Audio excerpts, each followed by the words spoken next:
The sky was gray in that particular way that didn't just signal rain. It pressed on your shoulders, made the air heavier. The cold breeze off the bay cut through my coat, even though I'd layered carefully. Portland had always been moody in November, but today, it wasn't just the weather that made everything feel colder. I parked a block away from the church, not because there weren't spaces closer, but because I needed a moment, needed to walk, to breathe. My boots clicked quietly against the pavement as I approached, heart thudding like I was late for something far more consequential than a funeral. When I stepped inside, the scent of lilies hit first. Too many, too strong. The kind of overcompensation that tried to mask what everyone refused to acknowledge. Discomfort, guilt, unresolved goodbyes. I scanned the pews. Of course the front row was filled. My mother, Imogene, perched like a porcelain statue. My father, Fletcher, head bowed, but eyes scanning like he was still closing a business deal. Beau, my older brother, laughing softly with two uncles I hadn't seen in years. And Marlo, my sister, micromanaging the floral arrangements even as the casket sat in the front. I was in the back. No one had saved me a seat. I didn't expect one. They always make space for each other, I thought. Even at a funeral, they find a way to remind me I don't belong. The service hadn't even started, and I already felt like an interloper. The pastor took the pulpit with all the charm of a man paid to keep things moving. Evelyn May Holloway was a woman of grace, compassion, and wisdom, he began, voice smooth but impersonal, as if he'd never met her, which he hadn't. No mention of the afternoons we spent baking gingerbread in her Vermont kitchen. No reference to her obsession with crossword puzzles or the jazz station she never turned off. Nothing about her dry humor or the way she'd always say, "Make sure your heart doesn't get outsourced to expectations." I had written a short piece, just 2 paragraphs about what she meant to me. I'd sent it to Marlo when she asked if I wanted to contribute. It wasn't included. Not a word. Instead, I sat and listened to a eulogy that might have been recycled from another service. Halfway through, I saw Imogene lean toward a man I didn't recognize, gray suit, tight smile, not part of the family. She whispered something, and he nodded. There was coordination there, not grief, planning. A memory surged. My last call with Grandma. Her voice was weaker than usual, but steady. "If something happens," she'd said, "Quentin will know what to do." Quentin, that was the name. I filed it away like a breadcrumb. After the service, everyone moved with the efficiency of well-trained performers. Hugs, handshakes, carefully modulated sobs. I drifted near the doorway until a cousin brushed past me, barely a nod. No one asked how I was holding up. At the reception back at the house, things shifted from somber to strategic. The laughter was louder, the wine poured more freely. Beau was in the living room with a circle of cousins, joking about some investment property Grandma never told anyone about. "No inheritance talk," someone said. "It's tacky." And yet, they were all talking around it. I watched Imogene hug a woman from her garden club, smiling tightly. "It was time," she said. She was just holding on for no real reason. My hands clenched. Grandma wasn't holding on. She was still herself. She'd asked me to visit 2 weeks before she passed. Her eyes sharp, her questions deliberate. I stepped away from the crowd and slipped into the kitchen. I needed air, silence, something that wasn't cloaked in pretend empathy. On the counter sat a stack of cards, sympathy notes, mostly untouched. One caught my eye. A cream-colored envelope. No frills, just a name printed in small, neat letters. Quentin Ashford. I froze. That name again. Grandma's voice echoed in my head. "Quentin will know." I tucked the card into my purse quickly, like I was doing something wrong. The moment I turned, I heard my father's voice, low but clear from the hallway. "Let's not involve everyone in the family business, shall we?" The way he said it, so casual, so offhanded. But it sliced through me. Family business? I stood still for a long moment, letting the weight of that phrase settle into my bones. They weren't grieving, they were organizing. And I was starting to realize, maybe I was the one they didn't want involved. I woke up to the faint sound of seagulls and an unfamiliar stillness that felt more like surveillance than peace. My grandmother's house used to hum with quiet rituals, kettles hissing, the creak of floorboards under soft slippers, jazz murmuring from her ancient radio. Now, it was sterile, like someone had vacuumed the warmth out of it. My old room hadn't aged, but it had been rearranged. Books I left years ago were gone. The dresser drawers, once filled with keepsakes and letters Grandma and I exchanged, were cleared. A single suitcase sat at the edge of the bed, zipped. I hadn't packed it. I stood there a moment, scanning the shelves. Someone had tried to erase me, or at least make it easier to forget I had ever belonged here. That thought sat heavier than grief. Downstairs, the coffee was already brewing. Its sharp scent curled into the air like a rope pulling me into the kitchen.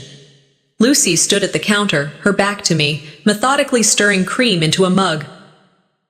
She turned as I entered. "Good morning, Miss Penny," she said softly, handing me the cup without being asked. "You don't have to call me that," I said, managing a weak smile. Lucy didn't answer right away. She leaned against the counter, looked down at the floor, then back at me. "There's something you should know. Your grandmother. She wanted you to have the Vermont house." The cup paused halfway to my lips. "What?" "She told me herself. Said it was yours. Always was meant to be. Said you understood her in ways the rest never did." I blinked, unsure how to hold that information. "But," Lucy added, voice barely above a whisper, "your mother, well, she took care of things after the hospital. Cleared her room. Got rid of letters. A few boxes. Even jewelry." "She what?" My voice was sharper than intended. "She said there were things best left out of the family conversation." I stared at Lucy, heart knocking against my ribs. "And nobody thought to bring this up?" "At the funeral?" "Things change when money's on the table," she said simply, then turned back to the sink like she'd already said too much. The house was too quiet for confrontation. Instead, I made my way to the den. Grandma's den, our den. We used to spend hours there with tea and scones, flipping through photo albums, solving crosswords, talking about nothing and everything. I started opening drawers. Most were empty or filled with unrelated papers. Nothing about Vermont, no deed, no letter, not even a photo of the house. But then I noticed a familiar painting, sunflowers in a faded blue vase. I remembered Grandma once joking it was hiding something uglier underneath. With care, I lifted it from the wall. Taped to the back of the frame was a folded piece of paper. My hands trembled as I opened it. "Don't trust the smiles." Just those 4 words, scribbled in her handwriting. Sharp, angry. Not the way she usually wrote. My stomach tightened. It wasn't just a warning. It was a message. I wandered into the living room, note still in my hand. Above the fireplace, a large framed family photo had been hung recently. I stepped closer. Something was off. I scanned the faces. I wasn't in it. This had been taken last Thanksgiving. I remembered sitting to the left of Grandma, in the same navy sweater I always wore that time of year. But now the space was filled. Marlo was seated where I had been, her hand placed delicately on Grandma's shoulder. They'd edited me out. I turned to Lucy, who was dusting the windowsills. "Where's the original photo?" She hesitated. "It was taken down last week. I don't know what happened to it." "Do you know who replaced it?" She hesitated longer this time. "It came back from the print shop in a new frame. Your mother said the lighting was better in this one." "Lighting. Thanks," I said, walking out before the rest of the anger spilled. Back upstairs, I sat at the edge of the bed, the note in one hand, the absence of myself in the photo playing over in my mind. "You know," Grandma once told me, "the moment they stop seeing you is the moment you need to see through them." I was starting to see it. Not just the erasure, but the performance, the curated smiles, the convenient memories. They weren't preserving her legacy. They were repackaging it. And me? I was too inconvenient to include. I stood, grabbed my laptop, and walked down the hall to her study. The old desktop still sat on the corner desk. I needed access to her email, to her digital files, anything that could prove what I had just been told. I had just sat down, fingers on the keyboard, when Bo stepped into the doorway. His smile was light, casual, too casual. "What are you doing in here, Pen?" I minimized the screen and turned slowly, just reminiscing. "Looking through her things. You always were sentimental." He leaned against the doorframe, arms crossed. "But sometimes it's better not to dig too deep, you know? The past has a way of burying people who try to resurrect it." His eyes held mine a second too long before he pushed off the frame and disappeared down the hall. I turned back to the screen, but I wasn't typing anymore. He was right about one thing. The past held power, but it also held proof. And I wasn't afraid of digging anymore. The fog hadn't lifted. Outside the window, the world looked like it had forgotten how to exist in color. Just mist and soft gray outlines. Portland, Maine, had a way of echoing mood through weather, and this morning, it mirrored the cloud that had settled inside me since the funeral. Not rage, not sadness. Something more slippery. Suspicion. I sat up in bed, Lucy's words replaying in my head. She wanted you to have the Vermont house. That sentence had curled into a corner of my mind and refused to leave. My grandmother wasn't a woman who said things lightly. If she'd made that intention clear, there had to be a record, a note, a whisper in ink. I pulled on a sweater and moved down the hallway, my footsteps quiet on the old hardwood floors. As I passed the family portraits lining the walls, I couldn't help but notice how many of them felt staged, curated. It made me wonder how long I'd been edited out without realizing. In Grandma's study, the air was different. Still smelled faintly of bergamot and wood polish. Her favorite teacup, a delicate porcelain with tiny violets, still sat on the side table. I reached for it, turned it in my hands, and stopped. Inside was something small and metallic. A key. My breath caught. I scanned the room, eyes landing on the cabinet I'd never dared open. It had always been her drawer. Off limits. Sacred. But now, the key fit with a soft click. I pulled open the drawer. Folders. Dozens. Some labeled medical, others personal. But one section stood out. Estate trust. My fingers shook as I opened the top file. The first page was a photocopy of a preliminary estate list. My name was on it, clear, unmistakable. But someone had drawn a thick red line through it. I flipped the page, a final version. Same list, but this time, I wasn't there at all. What the hell happened between these two versions? I barely noticed the sound of the drawer sliding shut behind me as I sat back on her armchair, the file heavy in my lap. My name had been there, crossed out, erased, like a mistake someone was too eager to forget. I stepped into the hallway and nearly collided with my mother. Imogene stood like she'd been waiting. Her eyes dropped to the folder, then quickly back to mine. "I hope you're not digging up ghosts," she said, voice too calm. "Was I supposed to be part of the will?" I asked. No preamble, no hesitance. She blinked. "Penny, don't get your hopes up." Her voice dropped, cool and sharp. "You know how dramatic you can be." I didn't answer. Her words had always been designed to shrink me. Dramatic, sensitive, too emotional. Translation, inconvenient. She walked away without waiting for a reply. Back in my room, I sat with the folder pressed against my knees. My mind flashed to a spring day in Vermont. Grandma and I had sat in the garden, the one she kept wild on purpose. She wore her gardening gloves and sipped lemonade. "Sometimes what's fair isn't what's loud," she told me. "You'll learn that." Had she known what would happen?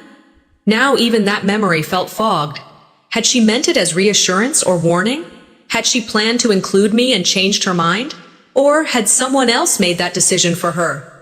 I needed something real, more than paper. I needed confirmation that I hadn't imagined our bond. That evening, while helping Lucy dry the dishes, I slid the folder toward her. She looked down, froze. "Oh dear. You recognize it?" She nodded slowly. "That list, I saw it. The first one. Your name was always there. Always." I studied her face. "So who changed it?" Lucy's eyes flicked toward the living room, where voices buzzed. Imogene's soft laugh, Fletcher's measured tones. Guests were still lingering. Wine still flowed. It was like the funeral had opened the floodgates for performative grief. Lucy said nothing more. But the way she avoided my gaze was louder than any answer. If this was a cover-up, it wasn't sloppy. It was strategic. I waited until midnight. The house was silent, save for the hum of the refrigerator and a distant creak now and then, the usual sounds of a place trying to sleep. In the study again, I placed the documents under the desk lamp and began photographing each page, careful, methodical. Then I saw it. Tucked between the files was a receipt, dated just days before Grandma passed, from a local print shop. "Updated trust distribution," it read. I whispered the words aloud. My stomach tightened. They had printed a new version of the will. I uploaded every image to a secure folder, encrypted it with a password only I'd remember, Grandma's favorite hymn. As I returned the folder, a floorboard creaked outside the door. I froze. Was someone awake? I sat motionless, listening. Another soft creak, then silence. Whoever it was, whether they'd seen me or not, I didn't care. I had what I needed. The hallway felt like it was holding its breath. I could hear the ticking of the old grandfather clock in the entryway and the faint hum of the refrigerator, but nothing else. No clinking dishes, no whispers, no footsteps. Just silence. A heavy, practiced silence. Beau's voice from last night still rang in my ears. Don't dig too deep. It hadn't been a warning. It had been a threat, wrapped in a smile. And now, I was wide awake with the distinct sense that something was moving around me, something I wasn't supposed to see. I opened my laptop, hands colder than the keyboard. I typed in the name from the condolence card. Quentin Ashford. It didn't take long. There he was. Estate attorney, mid-sized practice. His business page showed he'd checked in for a client meeting in this very town, 2 weeks before Grandma passed. 2 weeks. Why hadn't he been at the funeral? I didn't let my mind wander too far. Instead, I clicked through a few links, bookmarked his contact page, and closed the laptop. I started combing through the guest room drawers, slow and methodical. One of the lower drawers stuck a little on the right. Something was jammed in the back. I reached in and pulled out a cream envelope, the edges yellowed with time, postmarked from Vermont. My name, in Grandma's handwriting, stretched across the front. It had never been opened. I sat down on the edge of the bed, tore it open with more care than I'd expected from myself, and unfolded the card. A birthday card, simple, unadorned. Inside, beneath the printed message, she'd written, "Don't let them talk you out of what's yours." Below that, in smaller writing, Room 306, Ashford. My heart gave a sharp, involuntary jolt. This wasn't just a sentiment. It was instruction. Downstairs, the clatter of dishes resumed. The house was waking up again, but I didn't move from that spot for several long minutes. The card was still warm in my hand, like it was trying to press its message deeper into my skin. At breakfast, I took my place at the end of the table, a seat that somehow always felt assigned. Imogen sat across from me, sipping tea with the kind of grace that comes from years of performance. Fletcher flipped through the newspaper, uninterested. I waited until the table settled. "Did either of you know Quentin Ashford?" I asked casually, like I was asking about the weather. Imogen paused mid-sip, a slight twitch in her eyebrow. "Yes, briefly. Years ago." I tilted my head. "He left a condolence card. Thought it was odd he wasn't at the funeral." Fletcher folded his paper. "We've received many cards, Penny. Hard to keep track." Their voices were even, measured. But their eyes, those told a different story. They were choreographed. No one asked why I was bringing him up. That told me everything. Later, in the hallway, Marlowe cornered me with that false concern she wore like perfume. "Penny, you need to stop with this," she said softly. "You're chasing ghosts." "Ghosts usually don't leave contact information," I replied. "You've always thought you were special to her," she said, arms crossed. "Maybe that was just something she let you believe." I didn't answer right away. Her words were sharp, meant to cut beneath the surface. But instead of bleeding, I felt steel forming in my chest. "She told me things she didn't tell anyone else," I said. "Maybe that's why you're so bothered." Marlowe's lips tightened. "You think there's some grand conspiracy here? Let it go. We've already buried her. Don't make this harder than it needs to be." Denial wasn't just dismissal. It was control. And they weren't denying me because I was wrong. They were denying me because I was close. That afternoon, I sat in the garden with Lucy.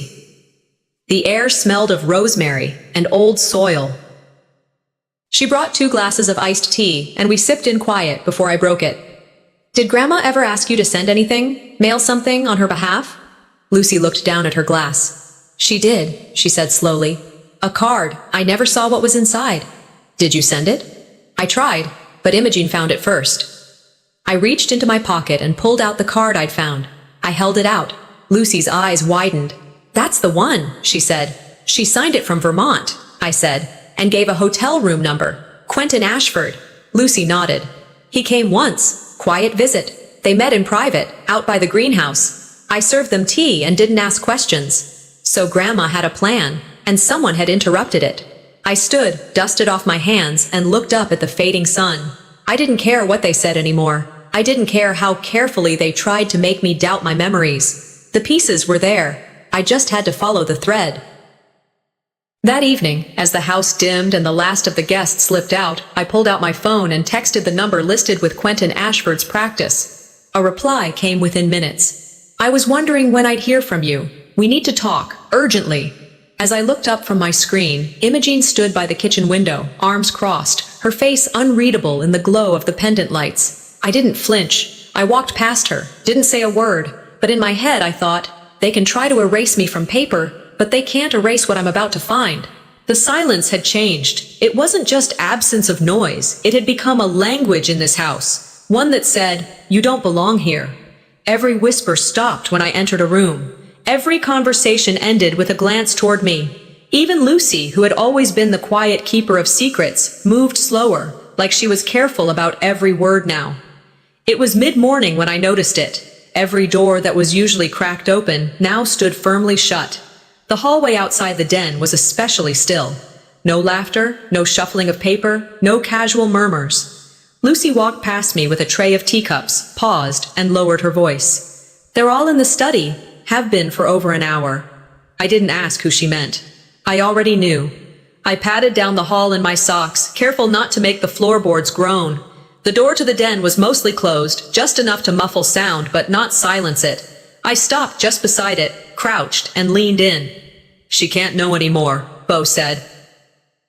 "It's already been handled." My heart dropped. "We all agreed," Marlowe chimed in. "She's too close to this. Always was. Grandma babied her."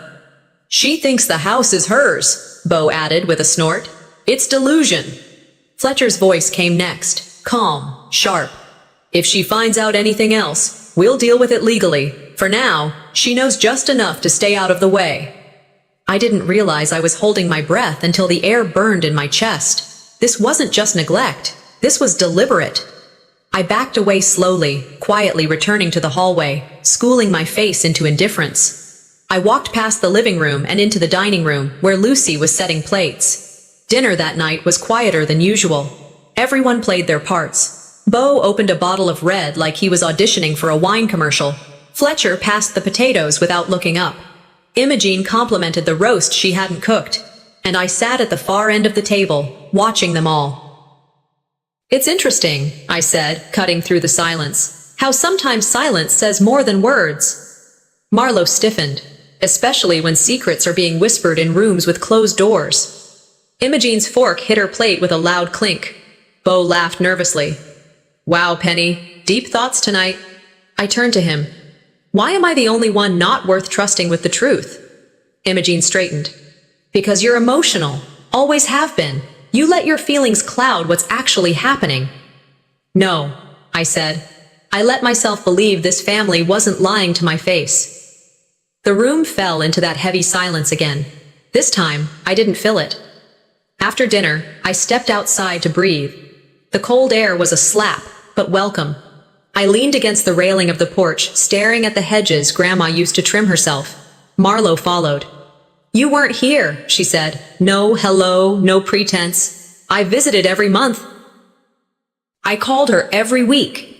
"You didn't live it, Penny," she snapped. "I was here wiping her mouth, arranging her meds. I was doing the real work." "Did that include changing her will?" Her face went rigid. "You were always her pet project. I'm her blood. You were temporary." "That house wasn't temporary to her," I said. "And neither was I." "You think Grandma left it to you? Based on what? Some sentimental story?" "No," I said, stepping closer. "Based on the fact that she said so, repeatedly, and left clues, and involved people outside of this echo chamber." Marlowe didn't blink. "You're chasing a fantasy." "Maybe, but at least I'm not rewriting reality to suit myself." She turned and walked off, heels clacking hard against the porch wood. Back in my room, I pulled out the leather-bound notebook Grandma had given me on my 25th birthday. Inside were years' worth of letters, clipped notes, quotes she loved. One page stopped me cold. Her handwriting, looped and firm. The ones who fight for you the least will fight hardest for what you leave behind. It hit different now. This wasn't grief. This was greed wearing its Sunday best. I started collecting everything. Photos, documents, copies of texts I'd taken with my phone. Every scrap might matter. Let them toast and gossip. I'd build a file so tight they couldn't talk their way out of it. That night, there was a knock on my door. It was Lucy. They're getting ready to move into the Vermont house. I overheard Fletcher telling the movers it would be empty by Thursday. My name wasn't even mentioned, was it? Lucy shook her head. Not once. I nodded slowly. Let them settle in. It'll make what's coming hit harder. I sat down at the desk, opened my laptop, and created a folder labeled Operation Ashford. Then I pulled up a train schedule and booked a ticket to the city. The truth wasn't buried. It was hiding behind locked doors. That morning began like a held breath. I passed Fletcher in the hallway, and he was on the phone, speaking in clipped tones I wasn't meant to hear. Something about confirmation of receipt, and then, Thursday is fine, but no delay this time. He turned his back as I stepped past him, pretending he hadn't seen me. I headed toward the kitchen, where Lucy stood by the window, watching the driveway. She didn't even look at me when she spoke. They booked the movers, she said, for the Vermont house, next week. My hands gripped the edge of the counter. Already? They're not wasting time. I didn't reply. Instead, I walked back upstairs, heart pounding harder with each step. In my room, I reached for my laptop. I remembered the joint account Grandma set up for emergencies. I'd only touched it once, when my car broke down 6 winters ago. The account had always been there, like a quiet gesture of trust. I logged in. Error. Account closed. Authorization revoked. Just like that, I slammed the lid shut. My breath came shallow.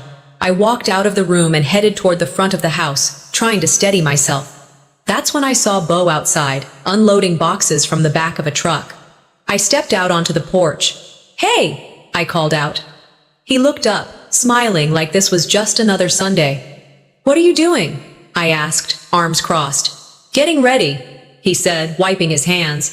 "Dad said we can move into the Vermont place. Final paperwork cleared." My voice went flat. "It was Grandma's house." Bo shrugged.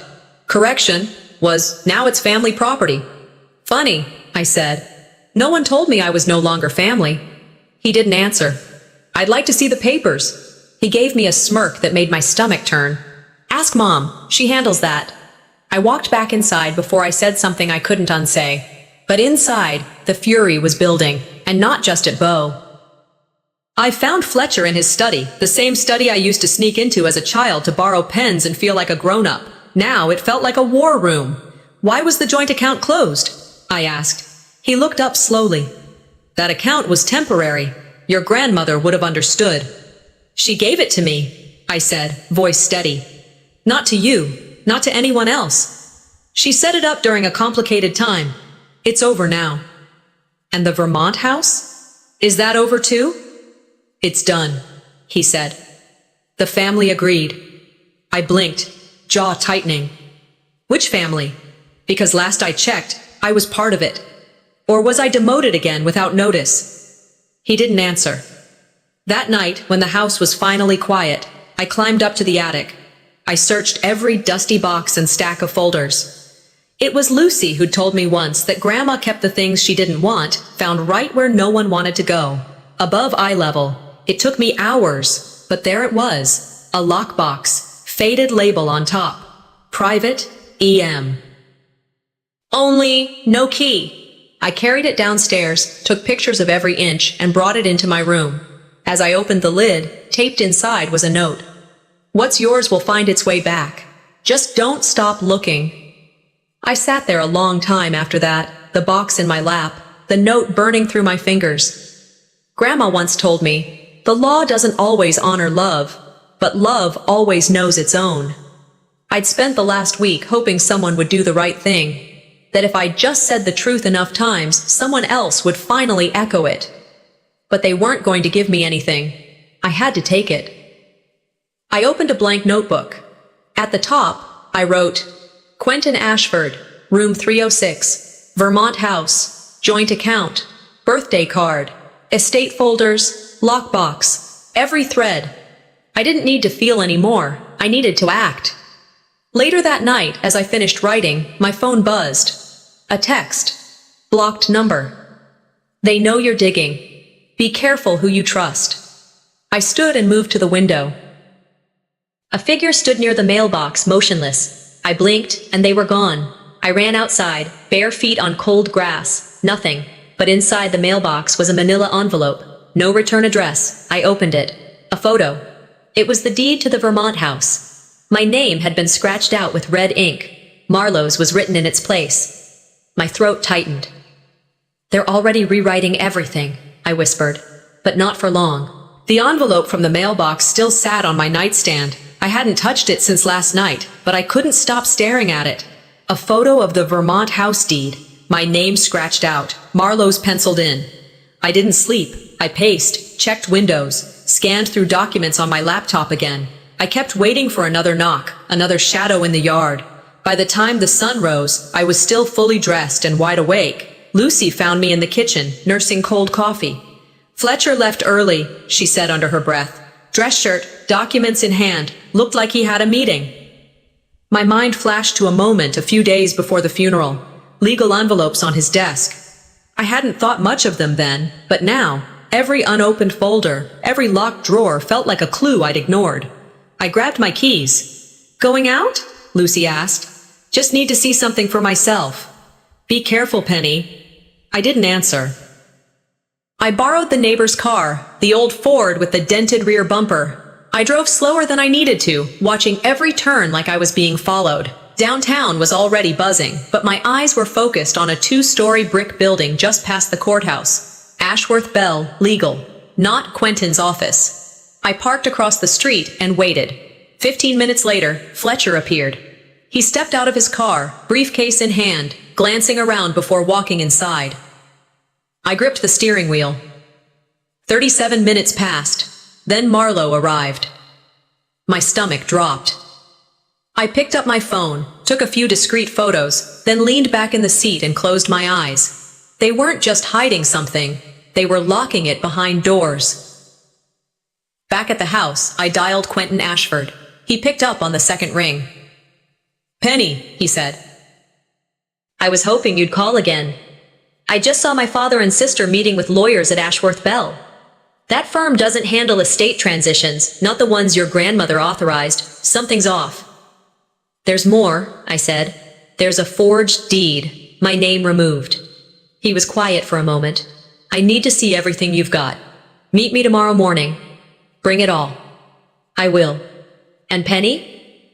Yeah? If someone forged a signature, that's not just unethical. That's criminal. I hung up and sat there for a minute. This wasn't about being excluded anymore.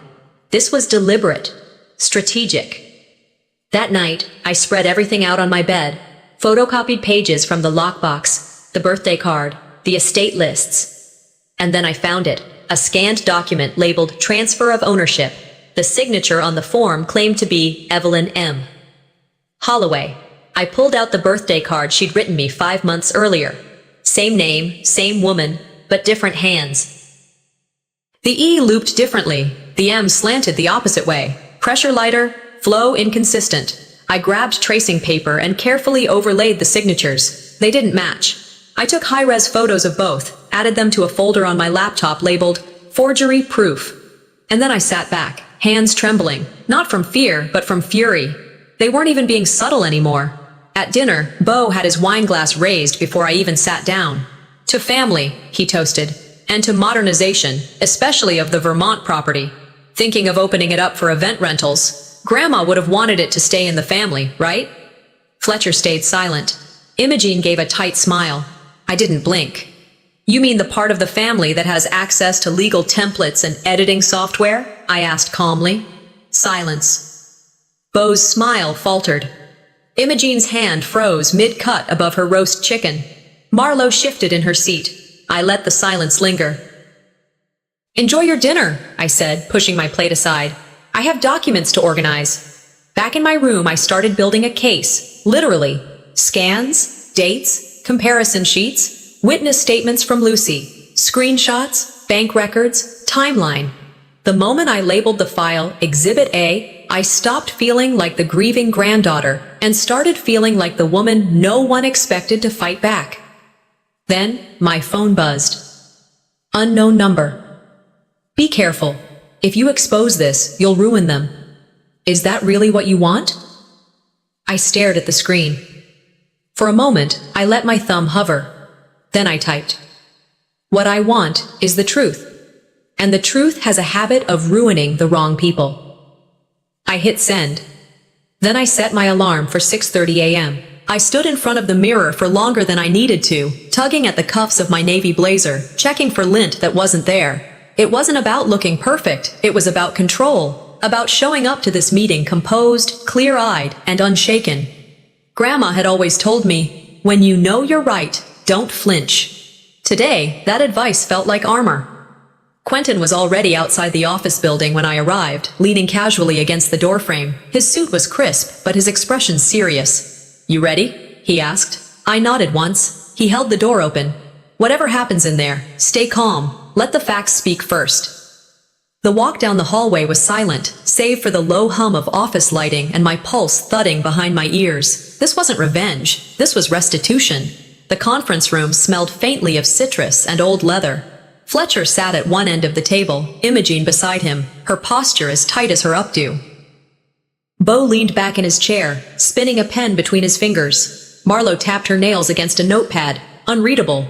I walked in without hesitation and took the seat across from them. Quentin sat to my left. Imogene smiled thinly. We were told this meeting was procedural. It still is, I said, placing a small USB drive on the polished mahogany. For now. Quentin plugged it into the projector. The screen came to life. Grandma appeared, seated in her favorite armchair, sunlight casting a soft glow behind her. Her voice, frail but clear, cut through the room like a blade. If you're seeing this, something went wrong. I didn't breathe. I made changes to my will with Quentin Ashford, and only Quentin. The Vermont house, the trust, it belongs to Penny. She is the only one who never asked for anything and loved me anyway. Quentin paused the video. No one moved. She also left a voicemail, he said, pulling out his phone and connecting it to the speaker. Penny, darling, Grandma's voice crackled. If anything happens and they shut me out, don't believe a word they say. It's all been arranged. Fight smart. My hands stayed on my lap, fingers intertwined. Beau leaned forward. This could be fabricated. Quentin slid a folder across the table. Time-stamped, notarized, verified by 2 independent digital services. The originals are stored off-site. Imogene turned to Fletcher. His face was stone. Fletcher cleared his throat. This isn't what she wanted. She was confused. She was clear enough to sign legal declarations with full notary present, I said evenly. Imogene looked at me with eyes that had gone from chilly to cutting. You don't know what this will do to us. I didn't start this, I said. You did. When you erased me. I turned to Marlo and Beau. You moved into a house that was never yours, and now everyone knows it. Then, to the firm's lead attorney, I handed a copy of the video and voicemail. Make sure that goes into the public record. Quentin nodded without looking at me. He didn't need to. We stood. My chair scraped softly against the floor, the only sound in a room full of people who thought they'd buried the truth with Grandma. As we stepped into the hallway, Quentin leaned in and whispered, You handled that perfectly. Outside, the air was colder than expected. I took a deep breath that finally reached the bottom of my lungs. My phone buzzed. A text. You might have won the round, but it's not over. Attached was a photo. Grainy, zoomed in. Me and Quentin. From earlier that week. Entering a cafe near his office. Someone inside the family wasn't just lying. They were watching me. The next morning, I woke up with a headache that felt like it had been earned. The room was still, the kind of stillness that follows a storm you know hasn't passed, just paused. I sat up slowly, the weight of the previous day sitting squarely on my chest. The video, the voicemail, their faces when Quentin played them. It was like watching a vase crack in slow motion, denial giving way to panic. By the door, someone had left a small tray with tea and toast. Lucy's handwriting on a folded napkin. You did what she would have done. I stared at the note for a long time before sipping the lukewarm tea. For once, it didn't matter that it had gone cold. My phone buzzed. Quentin. Legal filings are moving. Let them spin. I should have felt triumphant, but all I felt was tired, until I remembered the text threat and the photo of Quentin and me. Someone inside the family still thought they had a shot at controlling this. Fletcher called a family dinner for that evening. To air things out, he said. Imogene called it a return to civility. We're still family, she'd told Lucy, loud enough for me to hear. That evening, I wore black again. Not for mourning, for protection. The dining room was set like a magazine spread, name cards at each place. Mine was at the far end of the table. Of course it was. I sat without saying a word. Fletcher opened with a toast. To family, he said, raising his glass. And the grace to move forward. Beau chuckled. And to resilience. This family's seen worse and come out stronger. Marlo raised her glass too. Some people only feel like family when there's something to gain. I set my fork down gently. Projection's a fascinating mirror, I said. You should all try standing in front of one sometime. Imogene's fork hit her plate with a metallic clatter. Do not embarrass us further. I'm not the one who forged her name. Fletcher slammed his glass on the table. That's enough. No, I said calmly. What's enough is pretending the truth is impolite. The tension snapped. The room burst into overlapping voices, accusations, justifications. Fletcher's voice rose over the others. Leave. I stood. I was planning to. From my bag, I pulled a small thumb drive and placed it in the center of the table. That's from the bank's security system. It shows who accessed Grandma's safe deposit box the day after she died. I'll give you one guess who signed in. I looked directly at Marlo. Funny how grief makes people forget federal law. Silence. I walked out. Head high, shoulders square. It didn't matter what they said next. The truth had already started doing its work. Back at the guest house, I changed into sweats, kicked off my shoes, and lay on the bed, staring at the ceiling. I wasn't shocked anymore. Just awake. Grandma's voice drifted through my memory again. Leaving a table you were never truly welcome at is freedom, not loss. I picked up my laptop and uploaded the security footage to Quentin's secure cloud drive. Watching the progress bar fill, I felt something release in my chest. This wasn't just about my word anymore. Someone knocked. It was almost midnight. I opened the door slowly. David stood there, hands in his jacket pockets. I figured you wouldn't be asleep, he said. I stepped aside. Come in. He sat on the edge of the couch, rubbing his hands together. You need to know something. They've been planning this for longer than you think. I sat across from him, arms folded. How long? He looked up. Before Grandma even got sick, there were meetings, papers signed quietly. Beau was in it from the start, Marlo too. And you? I stayed out. Mostly. I didn't think it'd go this far. But you knew. He nodded. And I'm telling you now because I think there's more stuff even I wasn't supposed to see. There's something they're still keeping from you. I narrowed my eyes. Then it's time we stop talking about the obvious and start digging into what they really buried. I met Quentin at his office before the sun had fully crested the harbor. The weight of the evidence I carried felt heavier than the leather tote slung over my shoulder. As I laid everything on his desk, Grandma's video, the bank footage, the comparison signatures, his brow furrowed, but he said nothing for a moment. Then he looked up. It's enough. He tapped the edge of a legal pad. The judge issued an injunction this morning. All property transfers are frozen until a full review. That includes the Vermont house. I let out a slow breath. It didn't feel like victory yet, but it was something. At least now, they couldn't touch it. Couldn't sell, couldn't move in, couldn't claim it as theirs, while the truth sat waiting to be heard. There's one more thing, Quentin added. We've subpoenaed Dr. Feldman, your grandmother's physician. If he confirms mental clarity, it'll close the loop. I nodded. Let them scramble. He watched me for a moment longer. You know this isn't just about real estate anymore. I know, I said. It's about the lie they told themselves so well, they thought I'd believe it too. That afternoon, I parked across the street from the Holloway home. Bo and Marlo were unloading boxes onto the front porch, laughing like they hadn't just been exposed. A court officer pulled up, dressed in plain clothes but with purpose in his walk. He approached them, served the papers. I couldn't hear what was said, but I didn't need to. Imogene stormed onto the porch seconds later, already mid-sentence. "This is harassment. You people are ridiculous." The officer remained calm. "Ma'am, this is now under judicial review. You're not permitted to enter or modify the property until a final decision." From inside my car, I watched the confrontation unfold with an expression I hoped was unreadable. Not smug, not triumphant, just steady. Lucy texted me an hour later. "They're scrambling. Thought you'd want to know." I replied, "Let them sweat." The next morning, the story hit local news. Family feud. Over 38 Mahler's estate exposes forgery allegations. They used a grainy photo of Imogene and Fletcher at a charity gala from 2 years ago, side by side with a screen capture of Grandma from the video. My phone buzzed. A journalist wanted a statement. I declined the interview, but offered one sentence.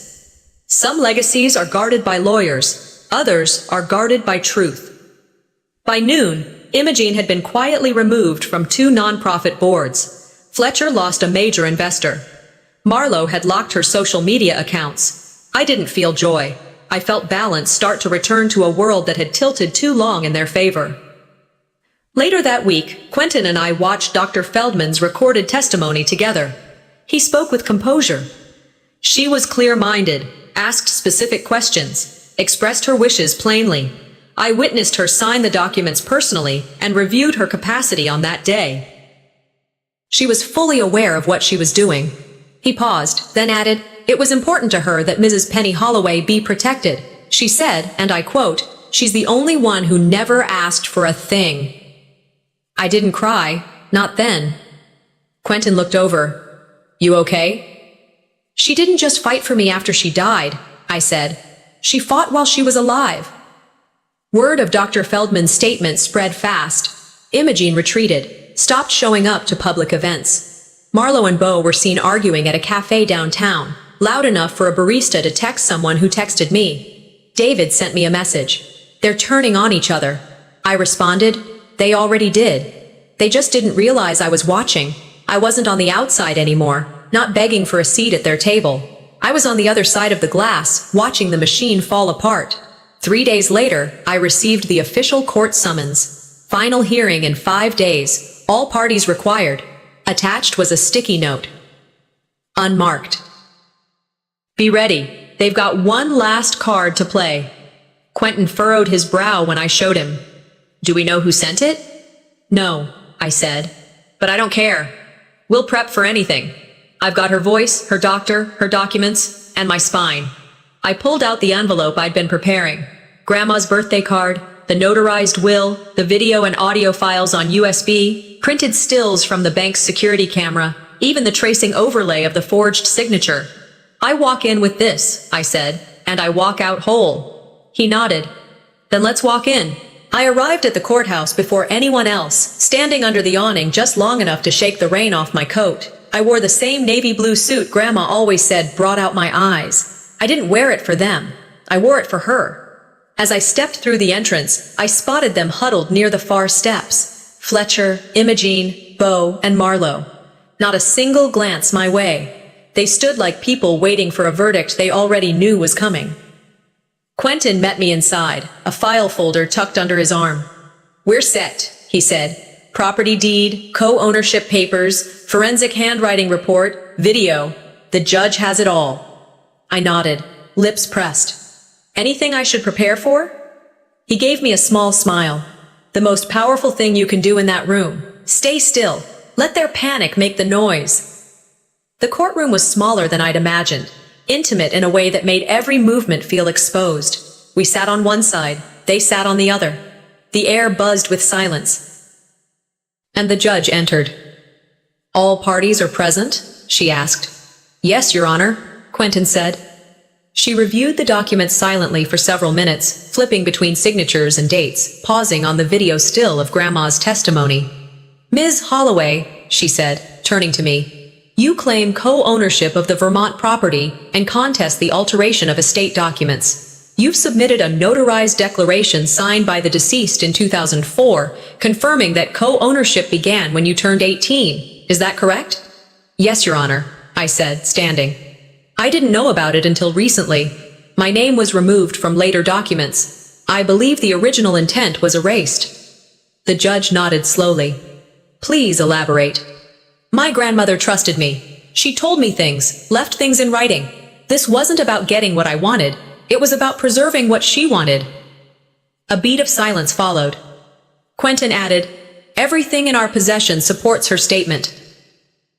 The court has the audio, the video, the notarized will, the signature analysis, and now the property title itself. The opposing counsel shifted uncomfortably. Then Fletcher stood. She was confused near the end. These documents, while they may look legitimate, don't reflect her true intent. She told me as much. Did you document those conversations? The judge asked. No, but then we'll rely on the evidence. Imogene's voice rose, brittle and indignant. Intent doesn't always match paperwork. The judge lifted a hand. And that's exactly why we honor what's signed, dated, and witnessed. Marlowe stood next, arms tight across her chest. She told me she changed her mind. She said it during one of our last visits. Can anyone verify that? No, it was private. The judge nodded once. Noted.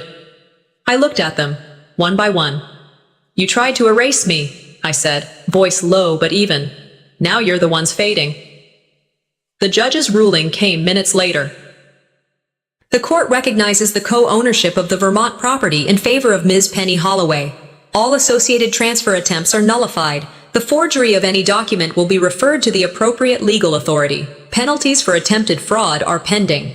The gavel dropped. Silence. Not the heavy strategic silence I'd endured these past few weeks, but the hollow silence of people realizing they lost not just property, but control. Quentin turned to me as we stood. That's how you win a war, he whispered, with clarity. Outside, the clouds had finally broken. David caught up with me near the stairs. They still don't get it, he said. They don't have to, I replied.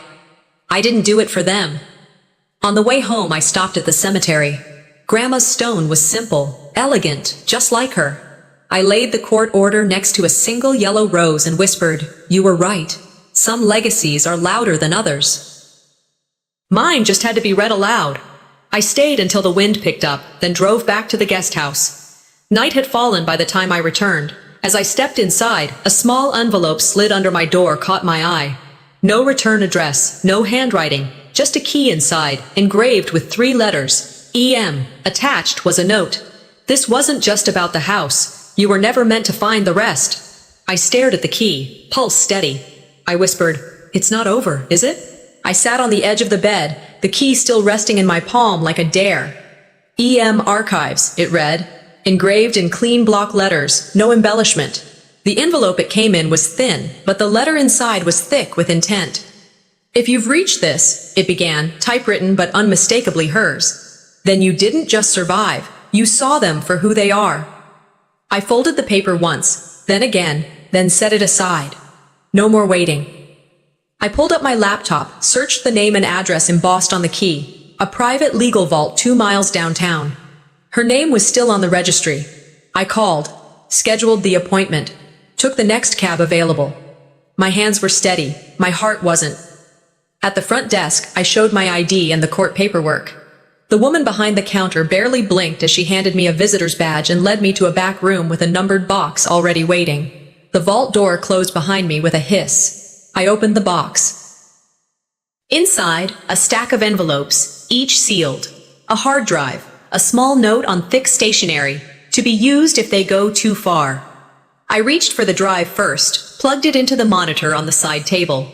A folder opened with Grandma's neat naming system, dates, property titles, copies of the trust, and 3 labeled video files. I played the first, the security feed from her study, time-stamped.